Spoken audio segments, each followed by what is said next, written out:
તો આપણે અભ્યાસ કરીએ છીએ ધોરણ 11 વિષય બાયોલોજી ચેપ્ટર નંબર 15 વનસ્પતિમાં વૃદ્ધિ અને વિકાસ. આજનો આપણો આ ચેપ્ટરનો ટૉપિક છે વિભેદન. ભાઈ પાછળ અવાજ નહીં હુસેન, શું ચાલે છે કે અહીંયા ધ્યાન રાખ. વિભેદન, એના પછી આવશે નિર્વિભેદન,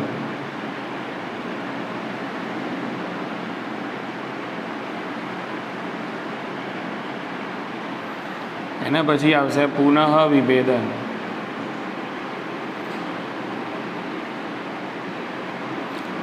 આ ત્રણની ખાલી વ્યાખ્યાઓ આપણે સમજવાની છે. બહુ અગત્યનું છે, પૂછાય છે. આ ત્રણેયની વ્યાખ્યાઓ છે ને એ પૂછાય છે. ટૉપિક આમ થોડો લાંબો આપેલો છે પણ થોડી વચ્ચે કથા કરેલી છે, બરાબર. ટૉપિક આમ જોવા જઈએ તો એક જાતનું પુનરાવર્તન જ છે. એટલે આનો જવાબ આપણને વનસ્પતિની જે અંતસ્વિદ્યા ચેપ્ટર આપણે ભણી ગયા એમાંથી મળી જશે, બરાબર. જોઈએ હવે વિભેદન કોને કહેવાય, નિર્વિભેદન કોને કહેવાય અને પુનઃ વિભેદન કોને કહેવાય. વિભેદન એટલે ડિફરન્સિએશન, અંગ્રેજીમાં એને કહેવાય ડિફરન્સિએશન, બરાબર. ડિફરન્સિએટ થવું એટલે વિભેદિત થવું. નિર્વિભેદન એટલે કે આને આપણે કહીએ ડી ડિફરન્સિએશન, અંગ્રેજીમાં ડી ડિફરન્સિએશન. બધું ખબર જ છે આપણને, પણ ખાલી એને આ શબ્દોમાં પરોવવાનું છે, બરાબર. અને ત્રીજી વ્યાખ્યા આવશે પુનઃ વિભેદન એટલે રીડિફરન્સિએશન. આને ડિફરન્સિએશન કહેવાય, આને ડી ડિફરન્સિએશન અને આને રીડિફરન્સિએશન, બરાબર. સમજીએ તો આપણે જ્યારે વનસ્પતિમાં અંતસ્વિદ્યાવાળા ચેપ્ટરમાં જોયું તો એમાં શરૂઆતમાં વનસ્પતિની જે વૃદ્ધિ છે એના માટે જવાબદાર હતી અગ્રસ્થ વર્ધનશીલ પેશી. અગ્રસ્થ વર્ધનશીલ પેશી. અને અગ્રસ્થ વર્ધનશીલ પેશી આપણને જોવા મળતી હતી મૂળ અને પ્રકાંડના અગ્રભાગમાં. મૂળ અને પ્રકાંડના અગ્રભાગમાં. નામ જ અગ્રસ્થ વર્ધનશીલ પેશી છે એટલે ઓબ્વિયસ છે આપણને મૂળ અને પ્રકાંડના અગ્રભાગમાં જોવા મળશે. અને બીજું, વનસ્પતિમાં શરૂઆતની વૃદ્ધિની અંદર ભાગ લેતી હતી એધા, એટલે આ પણ એક પ્રકારની છે વર્ધનશીલ પેશી. વર્ધનશીલ પેશી છે એટલે આ કોષ વિભાજન પામશે ને, બરાબર ને. એ પછી અગ્રસ્થ વર્ધનશીલ પેશી હોય કે એધા હોય, બરાબર કે. તો આ જે વર્ધનશીલ પેશીઓ છે એના કોષો કોષ વિભાજન પામે છે.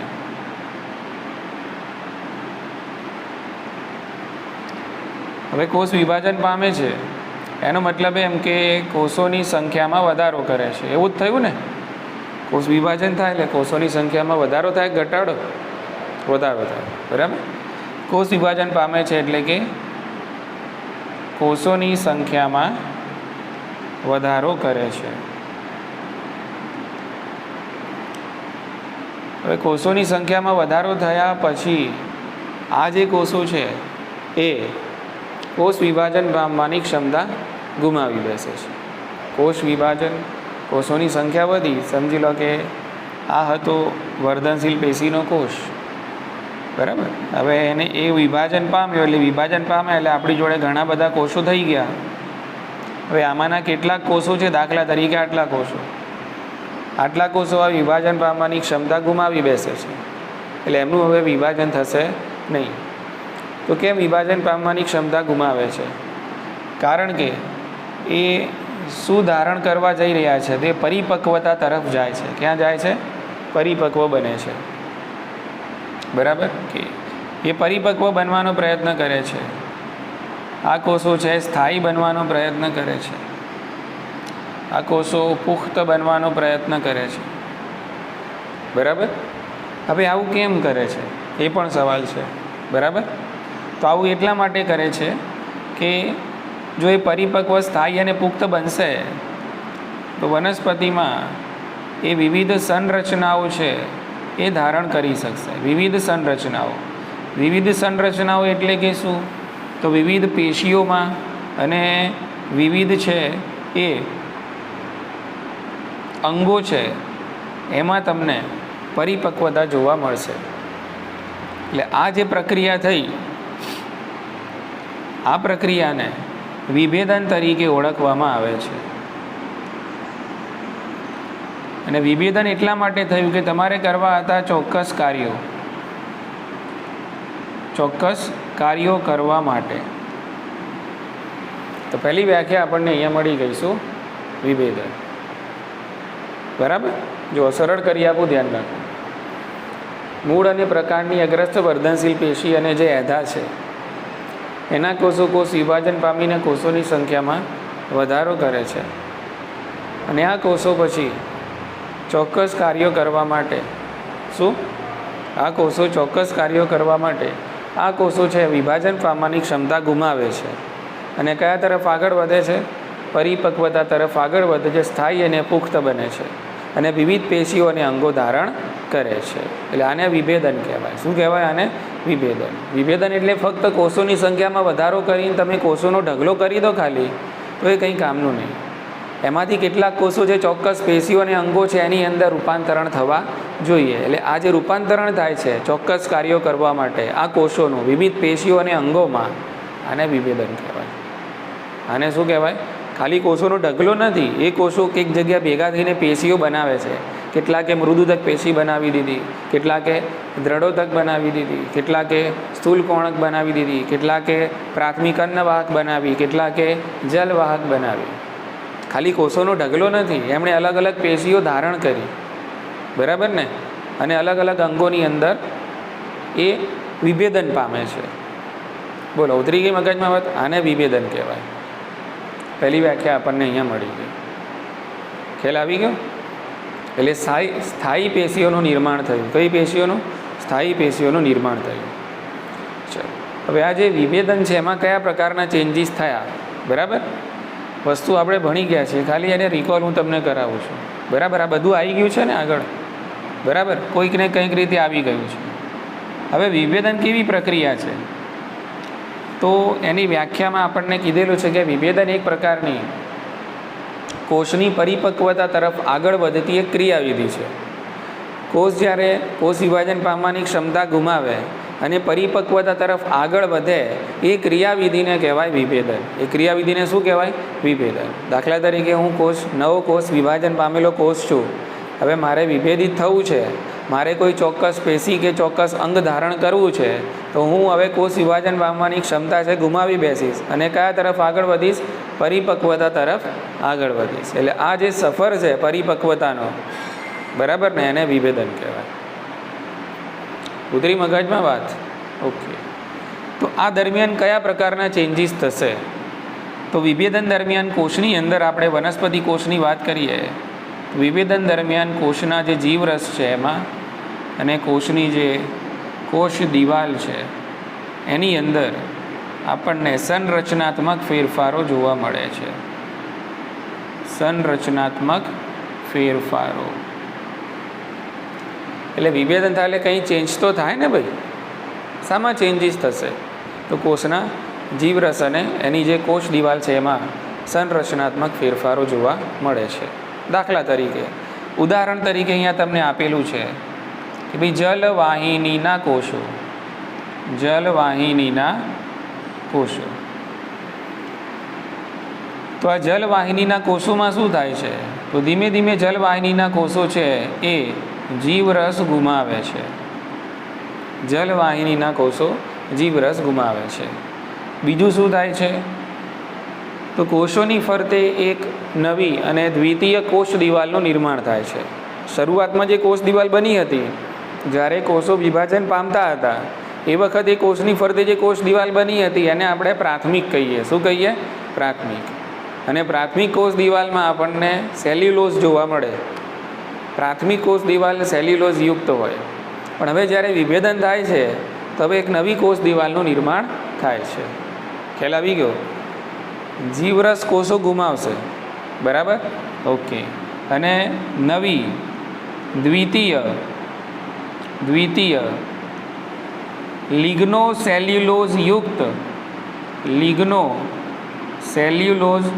યુક્ત કોષ દિવાલનું નિર્માણ થાય છે.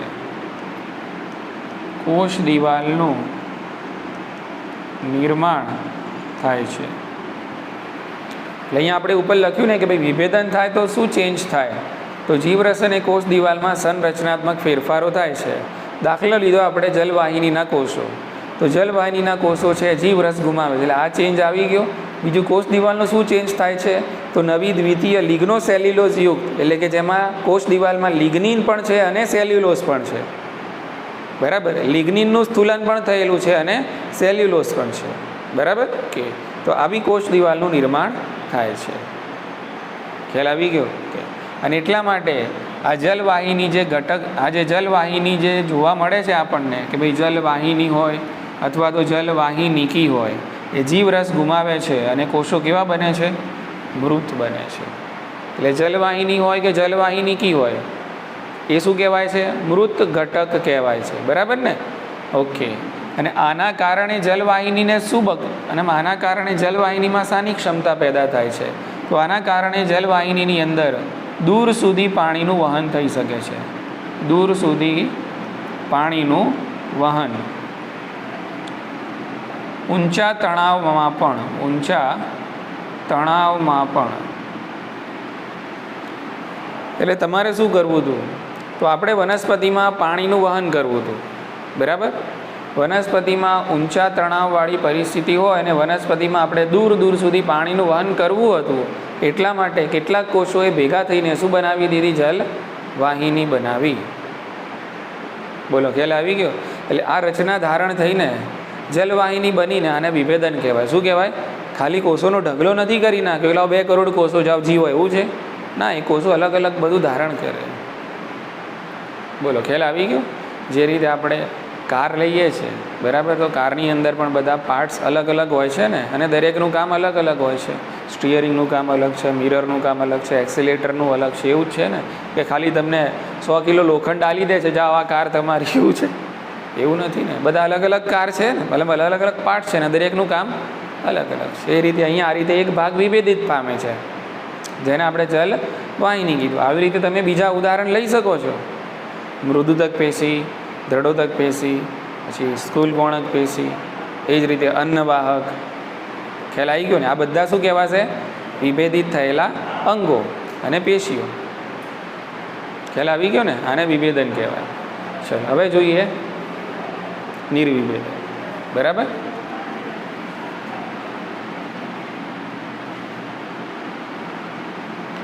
નિર્વિભેદન એટલે શું, તો અહીંયા ધ્યાન રાખવાનું.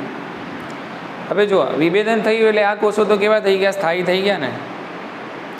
એમાં કોષ વિભાજન પામવાની હવે ક્ષમતા નથી. હવે કેટલાક જીવંત વિભેદિત કોષો છે. કેવા કોષો? જીવંત વિભેદિત કોષો. એટલે જે કોષોનું વિભેદન થયેલું છે, જે કોષો ઓલરેડી કોષ વિભાજન પામવાની ક્ષમતા ગુમાવી બેસેલા છે, પરંતુ જીવંત છે. કેવા છે? જીવંત છે. યાદ રાખો, વિભેદિત થઈ ગયા છે કોષો. શું થઈ ગયા છે? વિભેદિત થઈ ગયા છે, પણ એ કેવા છે? જીવંત છે. દાખલા તરીકે મૃદુતક પેશીના કોષો.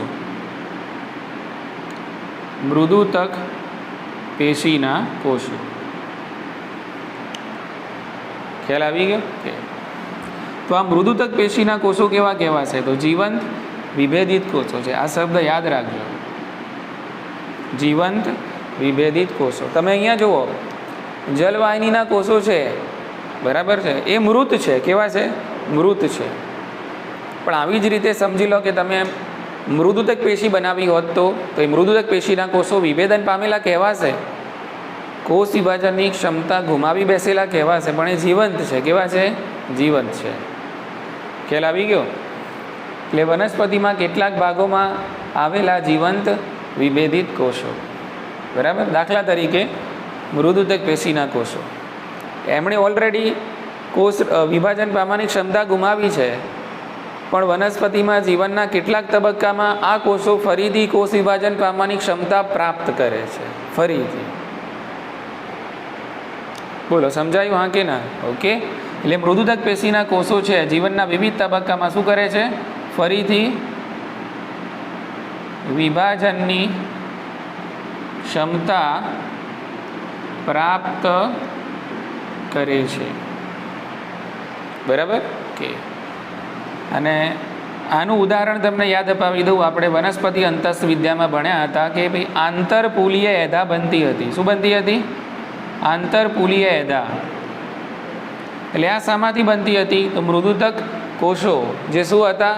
વિભાજન પામવાની ક્ષમતા ગુમાવી બેસેલા હતા. એ જ કોષો ફરીથી વિભાજન પામવાની ક્ષમતા પ્રાપ્ત કરે છે. ખ્યાલ આવી ગયો કે? અને આ વર્ધનશીલ પેશી બને છે કઈ? આંતરપુલીય એદા. એ જ રીતે આપણે એક નામ ભણ્યા ત્વક્ષયિદા. શું ભણ્યા? ત્વક્ષયિદા. તો ત્વક્ષયિદાનું નિર્માણ શામાંથી થતું હતું? તો ત્વક્ષયિદાનું નિર્માણ બાહ્યકના જે મૃદુતક કોષો હતા. કયા? બાહ્યકના. તો બાહ્યકના મૃદુતક કોષો હતા એ ફરીથી વિભાજન પામવાની ક્ષમતા પ્રાપ્ત કરી એમણે, અને એમણે શું બનાવ્યું? ત્વક્ષયિદા. ખ્યાલ આવી ગયો? એટલે આ જે વસ્તુ છે એને નિર્વિભેદન કહેવાય. શું કહેવાય? નિર્વિભેદન.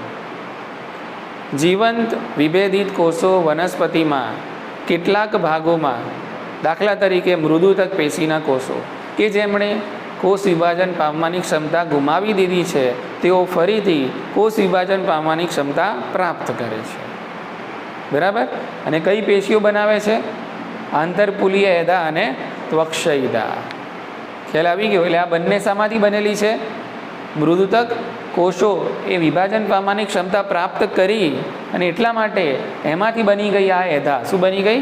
એદા. એટલે આ ફરીથી વિભાજન પામવાની ક્ષમતા જે પ્રાપ્ત કરવાની ક્રિયાવિધિ છે એને કહેવાય નિર્વિભેદન.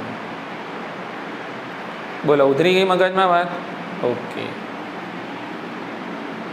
ચલો હવે છે પુનઃ વિભેદન. આમાંથી જ ખેંચવાનું છે વ્યાખ્યા, એને આમાંથી જ ખેંચવાની છે. બરાબર? હવે પુનઃ વિભેદન શું છે એ જોઈ લઈએ. પુનઃ વિભેદન. હવે આપણે એમાં આગળ ભણ્યા હતા કે ભાઈ આ આંતરપુલીય એદા અને આ જે ત્વક્ષયિદા છે એ તો હવે બની ગઈ વર્ધમાન. શું બની ગઈ? વર્ધમાન. એમણે પ્રાપ્ત કરી લીધી કોષ વિભાજનની ક્ષમતા. એટલે એ નવા કોષો છે શું કરે છે? ઉમેરે છે. અને એના કારણે કેટલીક રચનાઓ આપણને મળતી હતી. દાખલા તરીકે જોવા જઈએ તો દ્વિતીય જલવાહક. શું મળતી હતી પછી? દ્વિતીય જલવાહક. દાખલા તરીકે દ્વિતીય અન્નવાહક. દાખલા તરીકે બાહ્ય વલ્ક.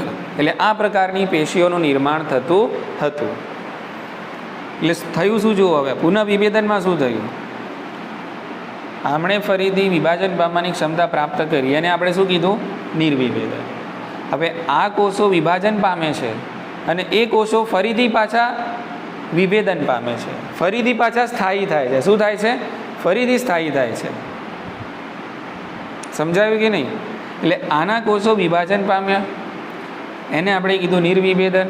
અને એ વિભાજન જે કોષો પામ્યા એ કોષો ફરીથી આગળ જઈને પરિપક્વતા ધારણ કરે છે. એ કોષો ફરીથી આ રીતે જે રીતે અહીંયા સ્થાયી થયું ને વસ્તુ, એ જ રીતે ફરીથી અહીંયા શું થશે? સ્થાયી થશે. અને નવી સંરચનાઓ ચોક્કસ કાર્યો કરવા માટે ફરીથી ધારણ કરે છે. દાખલા તરીકે દ્વિતીય જલવાહક, દ્વિતીય અન્નવાહક, બાહ્યવલ્કનું નિર્માણ. ખ્યાલ આવી ગયો? ફરીથી સ્થાયી થઈ ગયા. ફરીથી કેવા થઈ ગયા? સ્થાયી થઈ ગયા. એટલે આને કહેવાય પાછું પુનઃ વિભેદન. બોલો, ખ્યાલ આવી ગયો ને? સિક્વન્સમાં બધી પ્રક્રિયા છે. ઉતરી ગઈ મગજમાં વાત? ઓકે. એટલે આ પુનઃ વિભેદનથી પેદા થતી પેશીઓના નામ પૂછાય અથવા તો રચનાઓના નામ પૂછાય તો તમે આ લખી શકો છો. ખ્યાલ આવી ગયો ને? કે ભાઈ દ્વિતીય જલવાહક, દ્વિતીય અન્નવાહક. બરાબર? કે આના માટે કોણ જવાબદાર હતું? તો આપણે ભણી ગયા વાહી એદા. કોણ હતું? વાહી એદા. બરાબર? જ્યારે બાહ્ય વલ્ક છે એના નિર્માણ માટે કોણ જવાબદાર હતું? ત્વક્ષયિદા. ખ્યાલ આવી ગયો? કે એટલે જે વાહી એદા અને ત્વક્ષયિદા જે બને છે અથવા તો જે આંતરપુલીય એદા અને ત્વક્ષયિદા જે બને છે એ કઈ રીતે બની?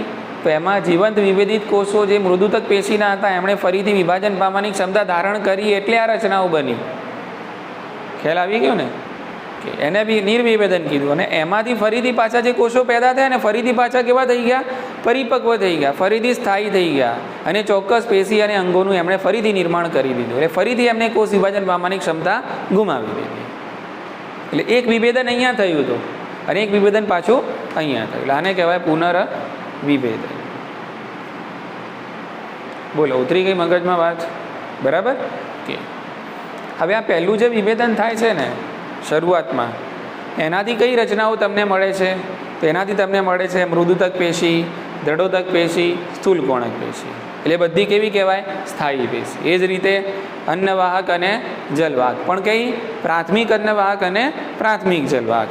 આ બધી પેશીઓ શાની પેદાશ કહેવાય? વિભેદનની. બરાબર. જ્યારે પુનઃ વિભેદન થશે તો પછી શું મળશે તમને? દ્વિતીય જલવાહક, દ્વિતીય અન્નવાહક અને બાહ્યવલ્ક.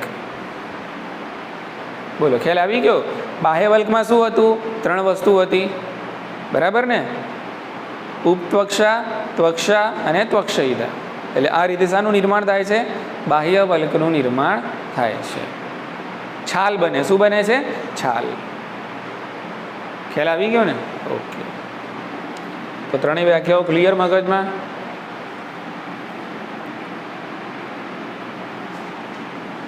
ચલો, હવે એક નાનકડો ફકરો અહીંયા હું તમને સમજાવી દઉં.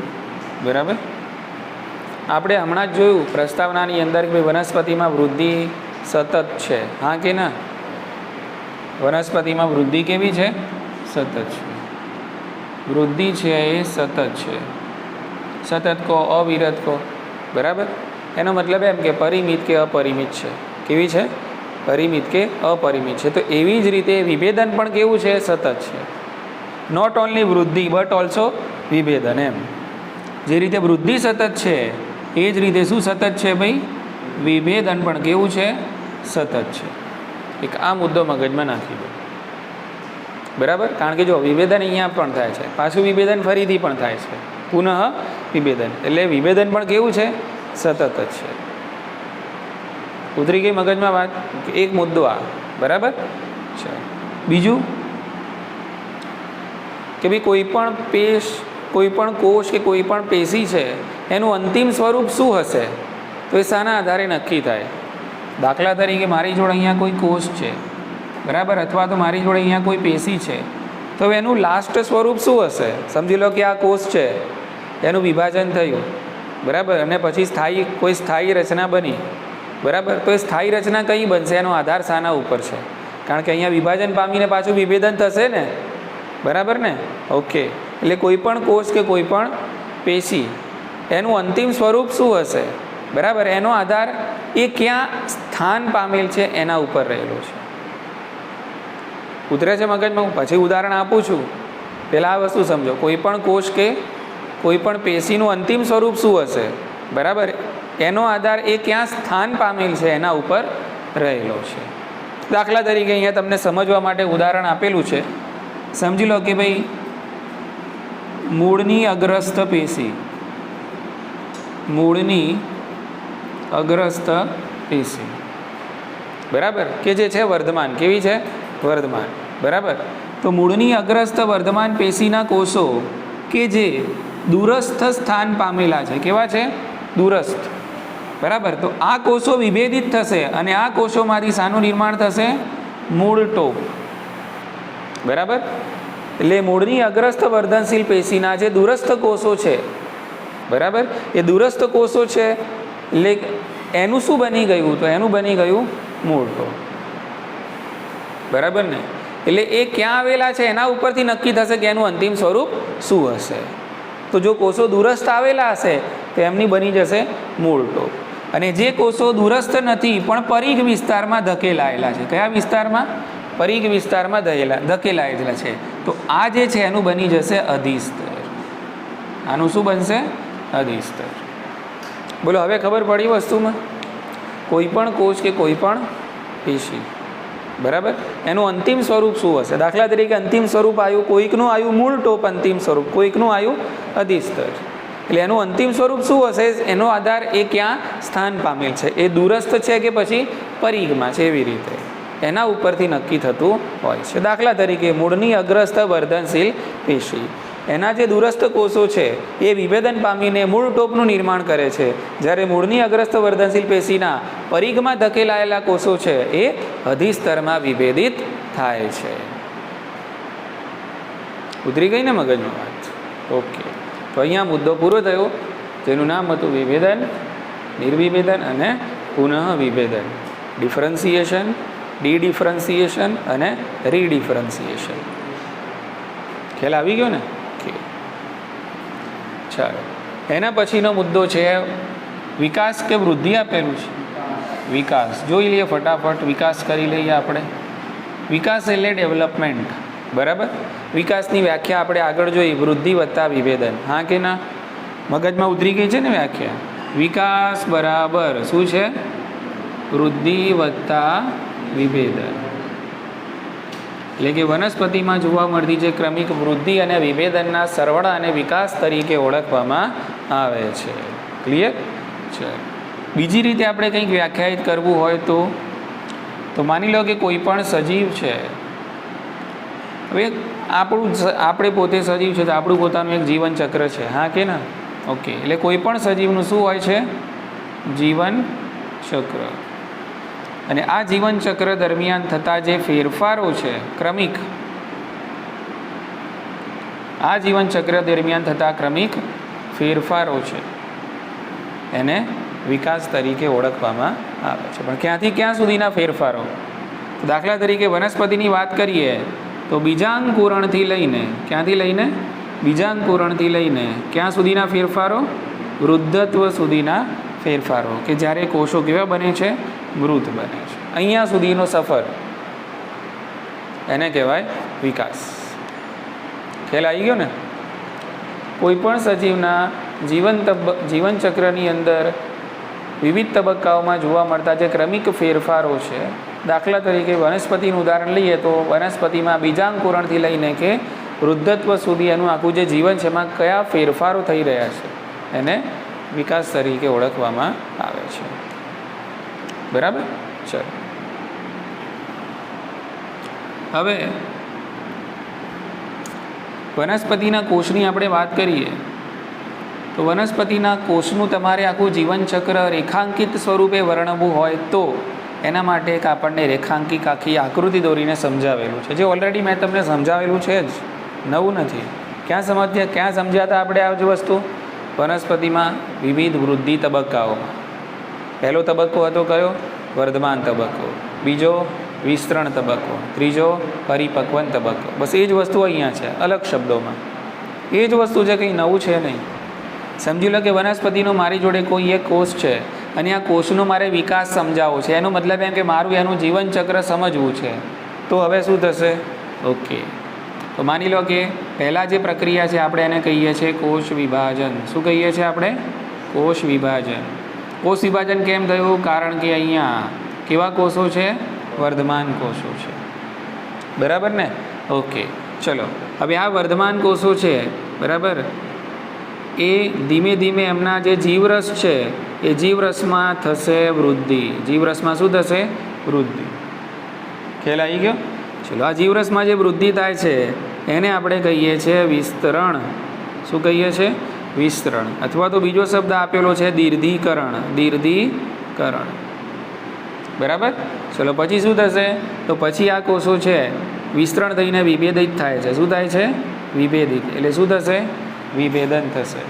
બરાબર? વિભેદન થશે એટલે શું ધારણ કરશે આ લોકો? પુખ્તતા ધારણ કરે છે. ખ્યાલ આવી ગયો ને?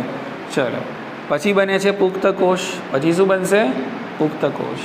હવે આ પુખ્ત કોષ છે એ ક્યારેક ને ક્યારેક તો વૃદ્ધત્વ ધારણ કરે છે અને પછી શું બને છે? મૃત બને છે. બરાબર ને? તો આ થઈ ગયું એનું જીવનચક્ર.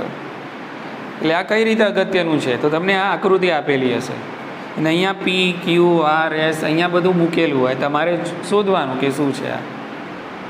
બોલો, સમજાયું? આ રીતે એરો મારીને આપેલું હોય, બધું ઉપર બધી ખાલી જગ્યા હોય. અહીંયા XYZ લખ્યું હોય, PQRST લખ્યું હોય. તમારે યોગ્ય શબ્દો છે પસંદ કરીને મૂકવાના. આ રીતે આ આકૃતિ અગત્યની, આ રીતે આ રેખાંકિત સ્વરૂપ અગત્યનું છે.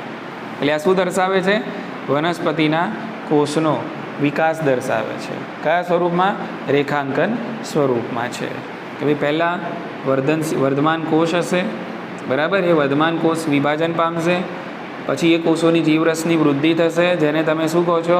વિસ્તરણ છે. પછી એ કોષ વિભેદન તરફ આગળ વધશે અને શું બનશે? પુખ્ત બનશે. પુખ્ત કોષ બની ગયા પછી એ વૃદ્ધ બનશે અને પછી મૃત પામે છે. ઇઝી? ચાલો, આ પૂરું. હવે એના પછી જે મુદ્દો છે બહુ જ અગત્યનો, નીટ માટે હું એ માનું છું મોસ્ટ ઇમ્પોર્ટન્ટ છે એ મુદ્દો, હવે જે આવે છે એ મુદ્દો, બરાબર કે તો જે રીતે આપણું શરીર, પ્રાણી શરીરની આપણે વાત કરીએ તો પર્યાવરણ પ્રત્યે વિવિધ પ્રતિક્રિયાઓ આપે છે, હા કે ના? દાખલા તરીકે બહારની બાજુ વધારે ઠંડી હોય તો આપણું શરીર ધ્રુજવા માંડે છે, હા કે ના? ગરમી હોય તો પરસેવો છોડે છે, તો આ શું કહેવાય? પ્રતિક્રિયા. જો આપણું શરીર આવી પ્રતિક્રિયા ના આપે તો આ વાતાવરણની અંદર, આ પર્યાવરણની અંદર રહેવું આપણું માનવ તરીકે મુશ્કેલ બની જાય. સમજ પડે છે ને? પર્યાવરણ પ્રત્યે આપણે શું આપીએ છીએ? પ્રતિક્રિયા આપીએ છીએ. તો એવી જ રીતે વનસ્પતિ પણ પર્યાવરણ પ્રત્યે શું આપે છે? પ્રતિક્રિયા આપે છે. પર્યાવરણ પ્રત્યે પ્રતિક્રિયા આપે છે અને પર્યાવરણમાં રહેવા માટે વનસ્પતિ સક્ષમ બને છે. પર્યાવરણમાં રહેવા માટે વનસ્પતિ સક્ષમ બને છે. અને આના માટે એ વનસ્પતિના જે વિવિધ તબક્કાઓ છે, વનસ્પતિના વિવિધ જીવન તબક્કાઓ છે, એ તબક્કાઓમાં વિવિધ સ્તરો આવશે અને વિવિધ સ્તરોની અંદર એવી સંરચનાઓ પેદા થાય છે. સંરચનાઓ પેદા થાય છે. ચેન્જીસ આવે. શું આવે? ચેન્જીસ. બરાબર કે? અને આના કારણે એ જે તે વનસ્પતિ છે એ પર્યાવરણમાં રહેવા માટે સક્ષમ બને છે. કે તો આ જે લાક્ષણિકતા છે વનસ્પતિની, આને પ્લાસ્ટિસિટી કહેવાય. શું કહેવાય? પ્લાસ્ટિસિટી. આ બહુ જ અગત્યનું છે. એક તો આ શબ્દ બહુ અગત્યનો, પ્લાસ્ટિસિટી. ગુજરાતીમાં કહેવાય ને સુગઢ્યતા. સુગઢ્યતા. અંગ્રેજીમાં એને કહેવાય પ્લાસ્ટિસિટી. બહુ જ અગત્યનો શબ્દ છે, ધ્યાન રાખજો. વ્યાખ્યા સિમ્પલ છે એકદમ, બરાબર? લોજિકલી જોવા જાવ તો એ વનસ્પતિ છે, પર્યાવરણમાં એને ટકી રહેવું છે, તો ટકી રહેવા માટે વનસ્પતિ પ્રતિક્રિયા આપશે, બરાબર? અથવા તો એના જે જીવનના વિવિધ તબક્કાઓ, વિવિધ સ્તરો છે એમાં એવી કેટલીક સંરચનાઓ પેદા કરશે જેના કારણે વનસ્પતિ પર્યાવરણમાં રહેવા માટે સક્ષમ બને છે, બરાબર? એટલે વનસ્પતિની આ જે ક્વોલિટી છે, બરાબર, એને શું કહેવાય? પ્લાસ્ટિસિટી. સુગઢ્યતા. એટલે આપણે આમ કહીએ જૈસા દેશ વૈસા વેશ, નથી કહેતા? ખ્યાલ આવી ગયો ને? હવે મત્સ્ય છે, માછલી છે, તો એને પાણીમાં રહેવું હોય તો તરતા તો આવડવું જ જોઈએ ને. માછલી કે હું તરું નહીં ને રહું તે તો ચાલે નહીં, બરાબર ને? પાણીમાં રહેવું હોય તો કપડાં ભીના થાય, પલળાય ખરું, બરાબર? કોરા તો નીકળાય નહીં. ખ્યાલ આવી ગયો? એટલે જ્યાં તમારે રહેવું હોય એ પ્રમાણે તમારે પ્રતિક્રિયા આપવી પડે, બાકી તમે ત્યાં તમારું અસ્તિત્વ રહે નહીં. એટલે વનસ્પતિમાં જે ક્વોલિટી છે એને કહેવાય પ્લાસ્ટિસિટી, સુગઢ્યતા તરીકે ઓળખવામાં આવે છે. હવે મોસ્ટ ઇમ્પોર્ટન્ટ એક તો આ વ્યાખ્યા, બરાબર? બીજું, હવે આવું કોઈ ઉદાહરણ તમે આપી શકો છો વનસ્પતિમાં? હા, તો ઉદાહરણ છે વિષમ પર્ણતા. ઉદાહરણ શું છે? વિષમ પર્ણતા, બરાબર? વિષમ પર્ણતા એટલે શું સમજી લઈએ. નામ ઉપરથી તમને 50% તો અંદાજ આવી ગયો હશે. વિષમ પર્ણતા એટલે અલગ અલગ પ્રકારના પર્ણો, એવું જ થયું ને? અલગ અલગ પ્રકારના પર્ણો. આપણને થોડો આઈડિયા આવી ગયો શબ્દ ઉપરથી. સમપર્ણી એટલે એક સરખા પર્ણો, વિષમ પર્ણતા એટલે અલગ અલગ પ્રકારના પર્ણો, બરાબર ને? કે હવે આમાં ઉદાહરણથી હું તમને સમજાવું. દાખલા તરીકે કપાસ છે, ઉદાહરણ મોસ્ટ ઇમ્પોર્ટન્ટ, બરાબર છે? કોથમીર કે ધાણા, અને ત્રીજું ઉદાહરણ આપેલું છે લાર્કસ પર. આ ઉદાહરણ મોસ્ટ આઈએમપી. તો કપાસ, કોથમીર કે દાણા અથવા તો લાર્કસ પર જેવી જે વનસ્પતિ છે, બરાબર, એ વનસ્પતિમાં તમે જ્યારે વનસ્પતિ તરુણ હોય છે ત્યારે અને જ્યારે વનસ્પતિ પુખ્ત બને છે ત્યારે તરુણ વનસ્પતિના જે પર્ણો છે અને પુખ્ત વનસ્પતિના જે પર્ણો છે એના આકારમાં તમને વિવિધતા જોવા મળે છે. જ્યારે વનસ્પતિ તરુણ હોય છે તો તમે જોઈ શકો છો કંઈક પર્ણોનો આકાર આવી રીતે આપેલો છે, અને જ્યારે વનસ્પતિ પુખ્ત હોય છે ત્યારે પર્ણોનો આકાર તમને કંઈક આ રીતે દર્શાવેલો છે. ખાલી શું કીધું આને? જો આ વનસ્પતિના જીવનના બે તબક્કા છે, એક તરુણાવસ્થાની, બીજી પુખ્તાવસ્થા. જ્યારે આ વનસ્પતિ તરુણ હોય છે ત્યારે એના પર્ણનો આકાર તમે જુઓ કેવો છે, બરાબર? ઓકે. અને જ્યારે વનસ્પતિ પુખ્ત બને છે ત્યારે એના પર્ણનો આકાર કેવો થાય છે? વિશાળ થાય છે. એટલે આ વનસ્પતિ શું હોય છે? પોતાના જીવનના વિવિધ તબક્કાઓમાં અલગ અલગ આકારના પર્ણો ધારણ કરે છે. એટલે આ પણ એક કહેવાશે વિષમ પર્ણતા. એવું નથી કે ભાઈ તરુણ અવસ્થામાં બી પર્ણો જેવા છે એવા ને એવા પુખ્તાવસ્થામાં પણ એવા જ છે, ના એવા છે નહીં. તરુણાવસ્થામાં અલગ આકારના છે, જ્યારે પુખ્તાવસ્થામાં અલગ આકારના છે. એટલે જીવન એક જ છે, જીવન એક છે, તબક્કાઓ અલગ છે. એક તરુણાવસ્થાનો, બીજો પુખ્તાવસ્થાનો, અને એ દરેક તબક્કાની અંદર આકાર પર્ણના અલગ પડે છે. એટલે આને આવું કેમ કર્યું હશે? એટલે આ શું કહેવાશે? એક પ્રકારની પ્રતિક્રિયા, પર્યાવરણ પ્રત્યેની પ્રતિક્રિયા. તો આવું કરે તો આ વનસ્પતિ ટકી શકે. અને આ જે ક્ષમતા છે, આ જે અનુકૂલન કહેવાય એક પ્રકારનું, એને શું કહેવાય? વિષમ પર્ણતા. અને આ ક્ષમતા છે એને પ્લાસ્ટિસિટી કહેવાય. ચલો, આવું જ એક ઉદાહરણ આપેલું છે, બટરકપ. વનસ્પતિનું નામ શું છે? બટરકપ. બરાબર, ઓકે. હવે આ બટરકપ છે એના તબક્કાઓની વાત નથી, પણ અલગ અલગ વસવાટમાં વનસ્પતિ જોવા મળે છે. બરાબર, તમે સમજી લો કે સ્થળજ વસવાટ હોય અને બીજો એક વસવાટ છે જલજ. તો બટરકપ જ્યારે સ્થળજ વસવાટમાં હોય ત્યારે તમે જોઈ શકો છો એના પર્ણો છે કંઈક આપણને મોટા મોટા જોવા મળે છે. જ્યારે સ્થળજ વસવાટની અંદર એ પર્ણો છે એકદમ આમ પાતળી દંડી જેવા તમને જોવા મળશે. વસવાટ અલગ છે અહીંયા. વનસ્પતિનું નામ બટરકપ, બરાબર ને? અને આ વનસ્પતિ જ્યારે સ્થળજ વસવાટની હોય તો એમાં પર્ણો છે એનો આકાર કંઈક અલગ છે, અને જલજ વસવાટની અંદર પર્ણોનો આકાર કંઈક અલગ છે. એટલે વસવાટની વિવિધતાના આધારે પણ અહીંયા તમને પ્રતિક્રિયા જોવા મળે છે. એટલે બંને પર્ણો અલગ અલગ આકારના છે, સ્થળજ વસવાટમાં અને જલજ વસવાટમાં. એટલે એ આકૃતિ પણ યાદ રાખવાની છે. અને આ જે વસ્તુ થઈ આને પણ શું કહેવાય? વિષમ પર્ણતા. અહીંયા જીવનના વિવિધ તબક્કાઓમાં એવું થાય છે. અહીંયા જીવનના વિવિધ તબક્કાઓ છે, બરાબર, પણ અહીંયા શું છે? વસવાટ છે. અહીંયા તબક્કાઓની વિવિધતા છે, અહીંયા વસવાટની વિવિધતા છે. એટલે બંને એંગલથી જોઈએ તો પર્ણોનો આકાર અલગ અલગ લાગે છે. બરાબર, એટલે આ જ એક પ્રકારનું અનુકૂલન છે, એને વિષમ પર્ણતા કહેવાય. હિટ્રોફિલી. શું કહેવાય એને? હિટ્રોફિલી. હિટ્રો એટલે વિષમ, હિટ્રો એટલે વિષમ, અને ફિલી એટલે પર્ણ. બરાબર ને? ઓકે. અને આ જે ક્ષમતા છે વનસ્પતિની, આ બી જે ક્ષમતા છે કે વિવિધ તબક્કાઓમાં વિવિધ સંરચનાઓ પ્રાપ્ત કરે છે અને પર્યાવરણ સામે આ રીતે પ્રતિક્રિયા આપે છે. પર્ણોનો આકાર બદલીને આ રીતે પ્રતિક્રિયા આપે છે, આને કહેવાય પ્લાસ્ટિસિટી, સુગઢ્યતા. બોલો, સેટ થઈ ગયો મુદ્દો? ઓકે, ચલો વધીએ આગળ.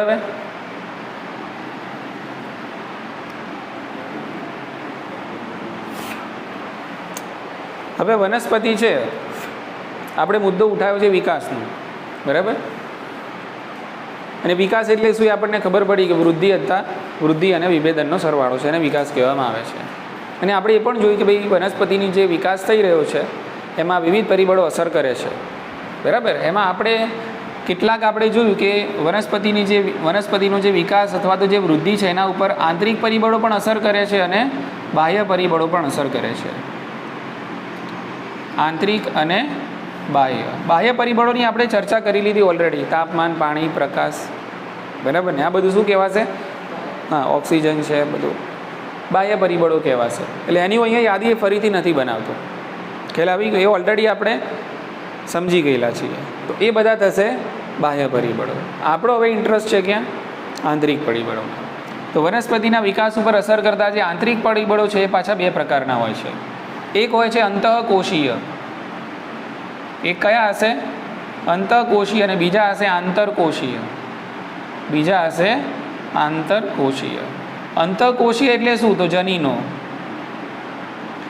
બરાબર ને? આંતરકોશીય એટલે શું? જેને આપણે કહીએ છીએ વનસ્પતિ વૃદ્ધિ નિયામકો.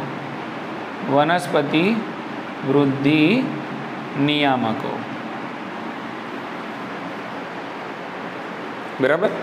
વનસ્પતિના વિકાસ ઉપર અસર કરતા બાહ્ય પરિબળો તો બરાબર છે, તાપમાન, પાણી, પ્રકાશ, ભેજ, ફલાણા, બધું બરાબર. આંતરિક પરિબળો બે પ્રકારના. અંતઃકોશીય એટલે કોષમાં અંદર રહેલા, એ કયા છે? જનીનો. કારણ કે મેન છે ને જનીનો છે. જનીનો જ નક્કી કરશે કે તમારું સ્વરૂપ કેવું હશે. જનીન પ્રકારથી સ્વરૂપ પ્રકાર નક્કી થાય છે. જે રીતે આપણા મનુષ્યનું ઉદાહરણ લઈએ તો આપણી ચામડીનો રંગ, આપણા વાળની જે સ્ટાઇલ છે, આપણી જે ઊંચાઈ છે, આંખનો જે રંગ છે, આ બધું જે નક્કી થતું બધા એકબીજાથી અલગ પડે છે ને, ચાલ બાલ ઢાલ અવાજ વાજ બધું. એવું કેમ અલગ પડે છે?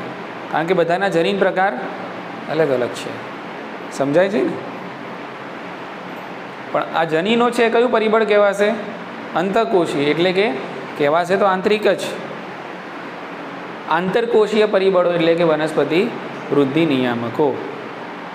હવે આખી જે હવે ચેપ્ટરમાં જે ચાલુ કરવાનું છે બધું આના વિશે છે. કોના વિશે? વનસ્પતિ વૃદ્ધિ નિયામકો વિશે. બરાબર? તો આ વનસ્પતિ વૃદ્ધિ નિયામકોને અંગ્રેજીમાં આપણે PGRS પણ કહીએ છીએ, જે ઓલરેડી મેં તમને પહેલાં કીધેલું છે. પ્લાન્ટ વનસ્પતિ વૃદ્ધિ growth, નિયામકો regulators, plant growth regulators. બરાબર ને? કે અને આ વનસ્પતિ વૃદ્ધિ નિયામકો છે એમને વનસ્પતિ અંતઃસ્ત્રાવો પણ કહેવાય છે. શું કહેવાય છે? વનસ્પતિ અંતઃસ્ત્રાવો પણ કહેવાય છે, અથવા તો તમે એને ફાઇટો હોર્મોન્સ પણ કહો છો. ફાઇટો હોર્મોન્સ આ ઓલરેડી મેં તમને આગળ શીખવાડેલું છે. આ ફરીથી રિવિઝન થયું. ખ્યાલ આવી ગયો ને? એટલે મુદ્દો શું હતો આપણો? એક તો વિકાસ એટલે શું, બરાબર, એની વ્યાખ્યા. અને વનસ્પતિમાં વિકાસ એટલે વૃદ્ધિ પર અસર કરતા પરિબળો બે પ્રકારના હોય છે, બાહ્ય અને આંતરિક. આપણે એની યાદી બનાવી. આંતરિકમાં બે પ્રકાર આવે પાછા, અંતઃકોશીય અને આંતરકોશીય. અને અંતઃકોશીયમાં કયું છે? જનીનો. બરાબર? એ પણ એના વિકાસ ઉપર અસર કરે. અને આંતરકોશીય એટલે કયા? વનસ્પતિ વૃદ્ધિ નિયામકો, વનસ્પતિ વૃદ્ધિ અંતઃસ્ત્રાવો અથવા તો ફાઇટો હોર્મોન્સ તરીકે આપણે આને ઓળખીએ છીએ. બોલો, ઉતરી ગઈ મગજમાં વાત? ખ્યાલ આવી ગયો? ઓકે. તો આજે આપણે આટલું રાખીએ છીએ.